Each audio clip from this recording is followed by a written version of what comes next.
ఒకప్పుడు అడవిలో చాలా జంతువులు కలిసి ఒక కొత్త రాజును ఎంచుకోవాలని నిర్ణయించుకున్నాయి. జంతువులన్నీ కలిసి సమావేశమయ్యాయి.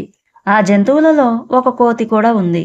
ఆ కోతి చాలా చురుకుగా నాట్యం చేసేది. జంతువులన్నీ దాని నాట్యం చూసి ఎంతో ఆనందపడేవి. కోతి తన ఆటపాటలతో నాట్యంతో అడవిలో జంతువులన్నిటినీ మెప్పించింది. ఈ కోతి ఎంతో తెలివిగా ఉంది, మనకి రాజుగా ఇదే సరైనది అని అనుకున్నాయి. జంతువులన్నీ ఒక నిర్ణయం తీసుకొని కోతిని రాజుగా ప్రకటించాయి. కొన్ని రోజులు బాగానే సాగిపోయాయి. ఒకరోజు కొన్ని జంతువులు కోతితో కలిసి అడవిలోకి వెళ్ళాయి. అడవిలో ఏ జంతువుకి ఆహారం దొరకలేదు, కానీ కోతికి మాత్రం ఒక యాపిల్ పండు దొరికింది.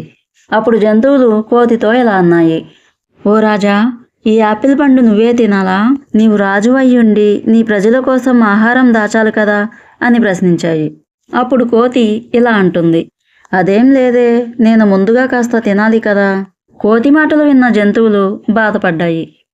రాజుకి ఉండవలసింది వినోదం మాత్రమే కాదు, బాధ్యతకు సిద్ధంగా ఉండాలి అని అనుకున్నాయి. వెంటనే కోతిని రాజుగా తొలగించాయి. తెలివైన మృగరాజు సింహాన్ని మళ్ళీ రాజుగా ఎంచుకున్నాయి.